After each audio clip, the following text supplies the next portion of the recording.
भगवद गीता अध्याय 7 श्लोक 14।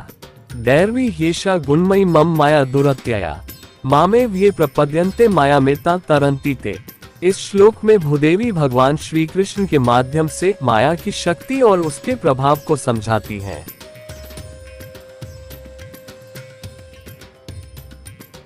वे कहती हैं कि ये दिव्य माया 3 गुणों सत्व, रज और तम से बनी है और इसे पार कर पाना अत्यंत कठिन है। लेकिन जो व्यक्ति पूर्ण रूप से उनकी शरण में आते हैं वे इस माया को पार कर मोक्ष प्राप्त कर सकते हैं।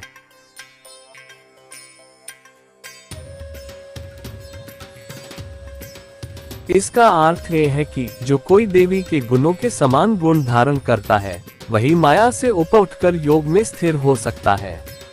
माया और गुणों की भूमिका। भगवान श्री कृष्ण का शरीर अपनी आत्मा को निरंतर ज्ञान प्रदान करता है और पहले बताए गए गुणों की शिक्षा को और अधिक स्पष्ट करता है।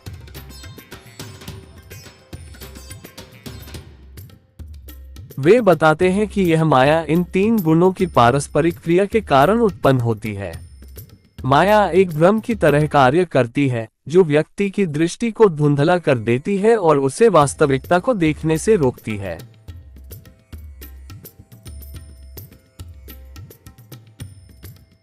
जब आत्मा अपने जन्मजात निर्गुण स्वरूप से दूर हो जाती है तभी बुरे गुण और माया प्रकट होते हैं जिससे आध्यात्मिक अज्ञानता उत्पन्न होती है। निर्गुण अवस्था से वियोग का अर्थ।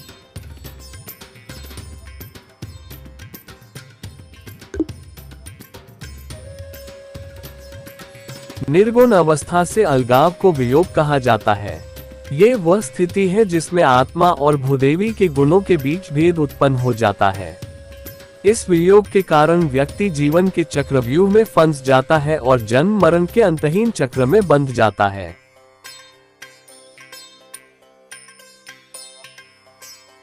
मोक्ष प्राप्ति का मार्ग। इस चक्रव्यूह से मुक्त होने के लिए व्यक्ति को भूदेवी की शरण में जाना चाहिए। जन्म के बाद अर्जित सभी नकारात्मक गुणों को त्यागना चाहिए और पुनः निर्गुण अवस्था, जिसे निर्वाण भी कहा जाता है, को प्राप्त करना चाहिए। इसका अर्थ है कि सभी आसक्तियों को त्याग कर केवल दिव्य शक्ति की शरण में जाना चाहिए और तभी व्यक्ति मोक्ष प्राप्त कर सकता है। भूदेवी के साथ योग और माया से मुक्ति। जब व्यक्ति निर्गुण निर्वाण अवस्था प्राप्त कर लेता है तब वह भूदेवी के साथ योग में आ जाता है। इस योग अवस्था में वह चक्रव्यूह से मुक्त होकर मोक्ष की ओर अग्रसर होता है।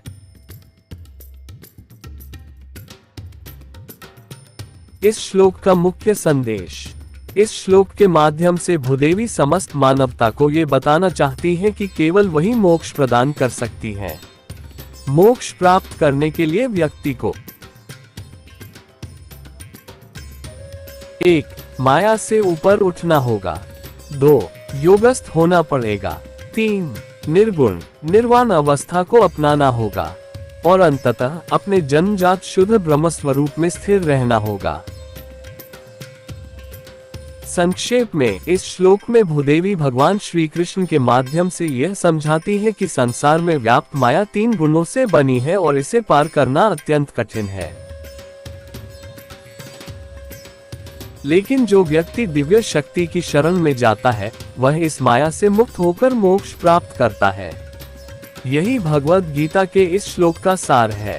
English translation. Bhagavad Gita chapter 7 verse 14। दैर्वी ह्येषा गुणमयी मम माया दुरत्यया मामेव ये प्रपद्यन्ते माया मेता तरन्ति ते। In this verse, Bhudevi, through Lord Krishna, explains the power of Maya and its influence. She states that this divine Maya is composed of the 3 gunas, Sattva, Rajas, and Tamas, and is extremely difficult to overcome. However, those who fully surrender to her can transcend this Maya and attain moksha, liberation. This means that only those who adopt qualities similar to those of the goddess can rise above Maya and remain stable in yoga. The role of Maya and the 3 gunas. The body of Lord Krishna constantly provides knowledge to its soul and further clarifies the teachings about the gunas given earlier. He explains that Maya arises due to the interplay of these three gunas. Maya acts like an illusion that clouds an individual's vision and prevents them from seeing reality. When the soul drifts away from its innate nirguna guna-free state, only then do negative gunas and Maya manifest, leading to spiritual ignorance. The meaning of separation from the nirguna state, Viyuga. Separation from the nirguna state is called Viyuga. This is the condition where a distinction arises between the qualities of Bhudevi and the soul. Due to this separation, an individual becomes trapped in the Chakravyuha complex cycle of life, bound by the endless cycle of birth and rebirth. The path to liberation, moksha. To break free from this Chakravyuha, a person must 1. Seek refuge in Bhudevi. 2. Abandon all negative gunas acquired after birth. 3. Return to the nirguna state, also known as nirvana. This means one must renounce all attachments and surrender only to divine power, only then can moksha be attained. Union with Bhudevi and freedom from Maya. When a person attains the nirguna, nirvana state, they enter into yoga, union with Bhudevi. In this state of yoga, the individual escapes the Chakravyuha and moves toward liberation called as moksha. The core message of this verse. Through this verse, Bhudevi wants to convey to all of humanity that only she can grant moksha. To attain moksha, a person must 1. Rise above Maya. 2. Remain stable in yoga. 3. Adopt the nirguna, nirvana state. And ultimately, remain established in their original, pure Brahma form. Summary. In this verse, Bhudevi, through Lord Krishna, explains that the Maya pervading the world is composed of the three gunas and is extremely difficult to transcend. However, those who surrender to the divine power can rise above this illusion and attain moksha.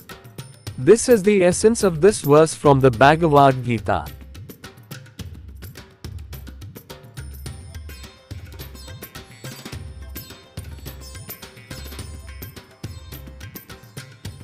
Bhagavad Gita अध्याय 7 श्लोक 15 न मा दुष्कृतिनो मूढ़ा प्रपद्यन्ते नराधमा माया प्रत्यज्ञाना आसुर भावमाश्रिता। शाब्दिक अनुवाद। जो पापी, मूर्ख और नराधमा सबसे अधम मनुष्य होते हैं, वे योग जो कि ईश्वर से इकतव है, उसको प्राप्त नहीं करते। उनका ज्ञान माया द्वारा हर लिया जाता है और वे आसुरी भाव में स्थित होते हैं।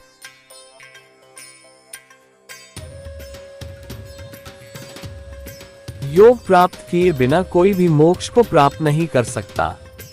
विस्तृत व्याख्या। ये श्लोक उन 4 प्रकार के लोगों का वर्णन करता है जो योग, परमात्मा देवी से एकत्व को प्राप्त करने में असफल रहते हैं।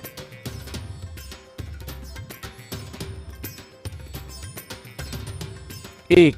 दुष्कृतिनः पापी, वे जो धर्म के विरुद्ध कार्य करते हैं। ये वे लोग हैं जो जानबूझकर अधर्मिक अनैतिक कार्य करते हैं, अपने स्वार्थ और भौतिक सुखों के लिए दूसरों को हानि पहुंचाते हैं।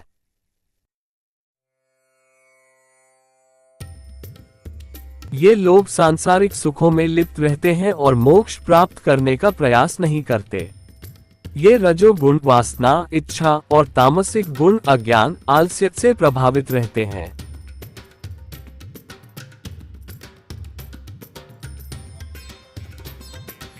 2. मूढ़ा, मूर्ख, जो अज्ञान और भ्रम में फंसे रहते हैं। मूढ़ा वे लोग हैं जो आध्यात्मिक ज्ञान से रहित होते हैं और माया, भ्रम में उलझे रहते हैं।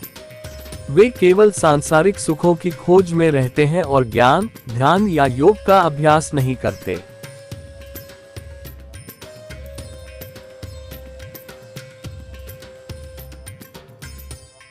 ये लोग संशय संदेह से घिरे रहते हैं, जिससे वे योग के मार्ग पर आगे नहीं बढ़ पाते। भगवान पर दृढ़ विश्वास ही माया जाल से मुक्ति दिला सकता है। 3. नराधमा, सबसे अधम मनुष्य जो अपने मानव जन्म को व्यर्थ करते हैं।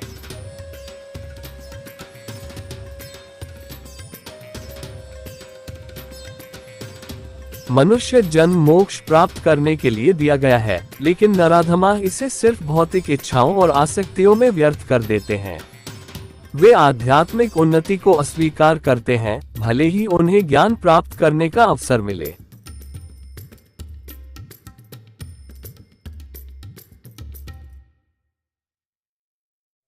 केवल योग के माध्यम से ही जन्म मरण के चक्र से मुक्ति मिल सकती है, लेकिन वे इसे नहीं अपनाते। 4. मायावृत ज्ञान, जिनका ज्ञान माया द्वारा हर लिया गया है। हर आत्मा जन्म के समय निर्गुण अवस्था में होती है, लेकिन माया के प्रभाव से आत्मा इस जागरूकता को खो देती है।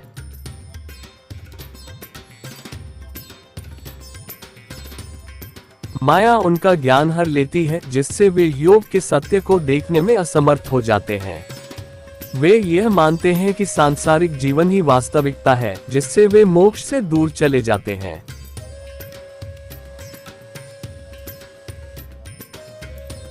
आसुरी भाव अपनाने के कारण योग की प्राप्ति असंभव।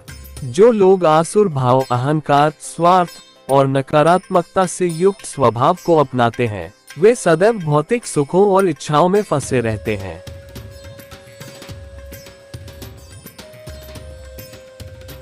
उनकी चेतना माया में उलझी रहती है और वे योग को प्राप्त करने में असफल होते हैं। बिना योग मोक्ष असंभव है। अतः केवल माया से ऊपर उठकर और निर्गुण योग को प्राप्त करके ही मोक्ष संभव है।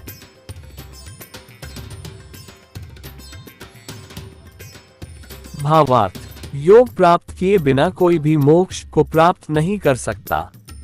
4 प्रकार के लोग जो योग को प्राप्त नहीं कर पाते। 1. दुष्कृतिनः, पापी, वे जो धर्म के विरुद्ध आचरण करते हैं।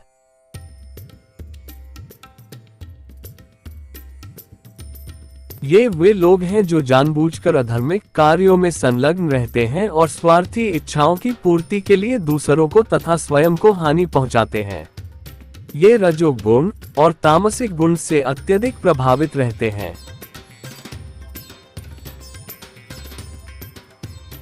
इनके कर्म इन्हें जन्म और मृत्यु के चक्र में फंसा कर रखते हैं। जो काम, वासना और क्रोध, गुस्से से मुक्त होते हैं, जो आत्मसंयमी होते हैं, वे ब्रह्म को प्राप्त करते हैं।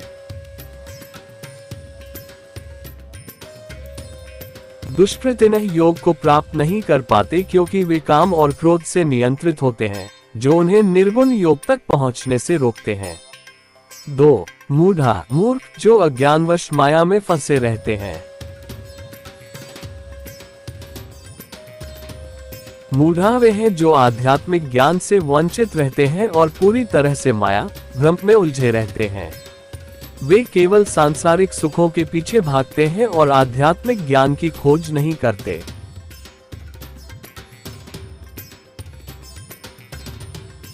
उनके मन में संदेह और भ्रम भरा होता है, जिससे वे परमात्मा से एकत्व से दूर रहते हैं।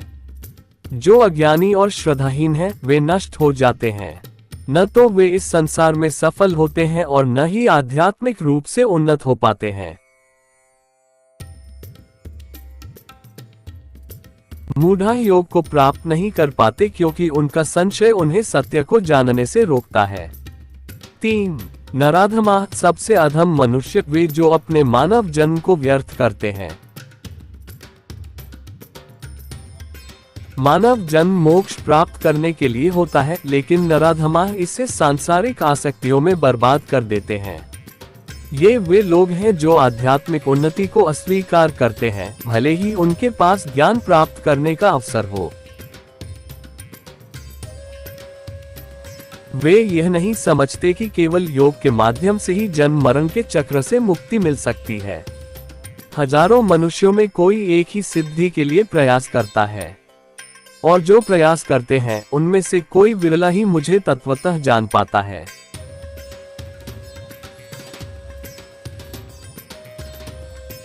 नराधमा योग के लिए प्रयास नहीं करते, इसलिए वे जन्म और मृत्यु के चक्र में फंसे रहते हैं।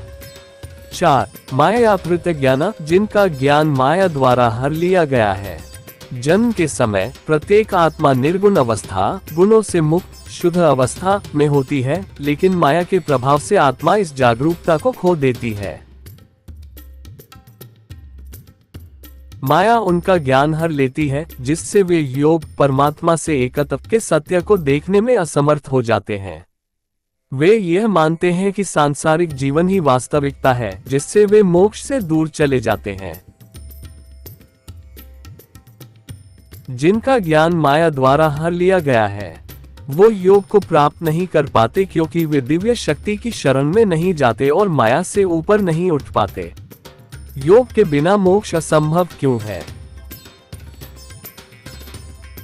मोक्ष का अर्थ है मुक्ति, जहां आत्मा जन्म और मृत्यु के चक्र से मुक्त हो जाती है।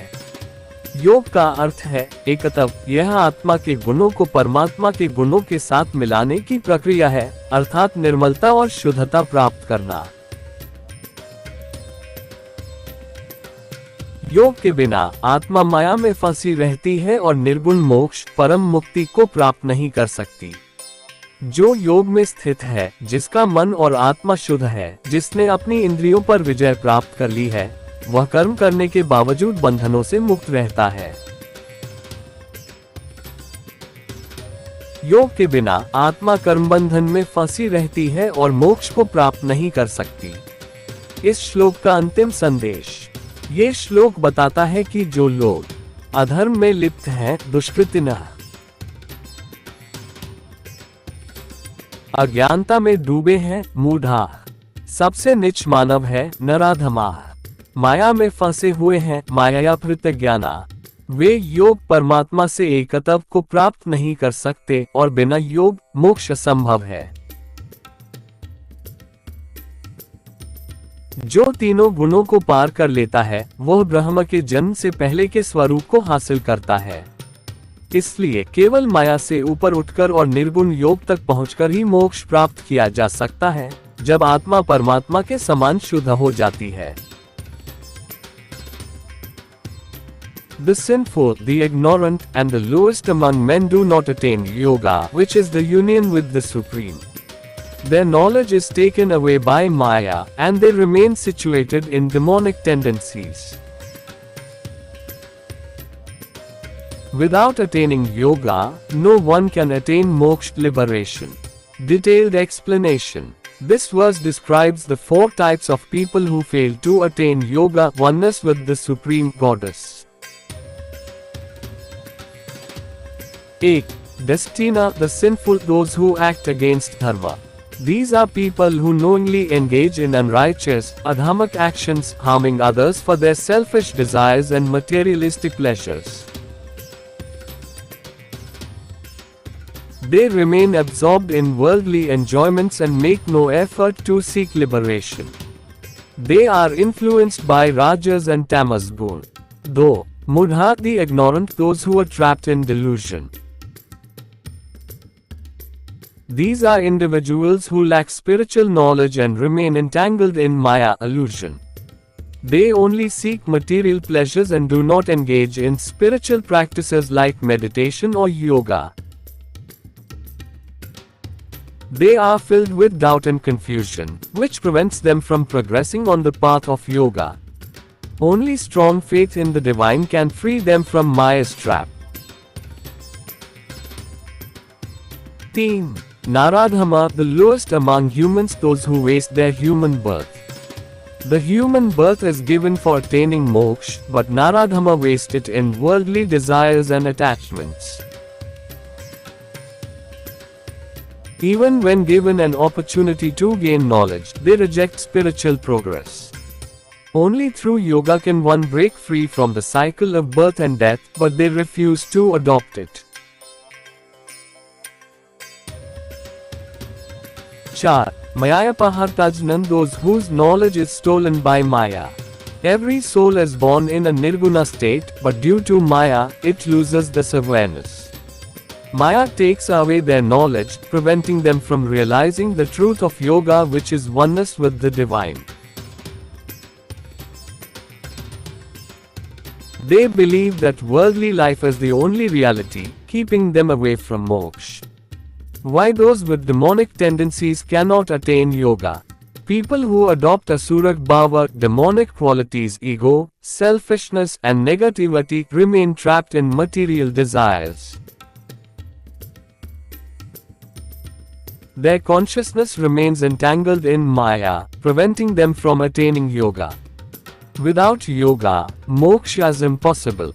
Thus, only by rising above Maya and attaining Nirguna Yoga can one achieve moksha. Key message of this verse.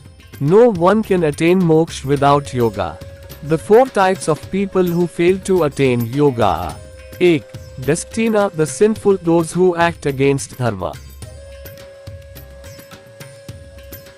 2. Mudha, the ignorant, those trapped in Maya and confusion. 3. Naradhama, the lowest of men, those who waste their human birth. 4. Mayapahartajnan, the deluded, those whose knowledge is stolen by Maya. Only by overcoming Maya and attaining Nirguna Yoga can moksha be achieved, when the soul becomes as pure as the divine.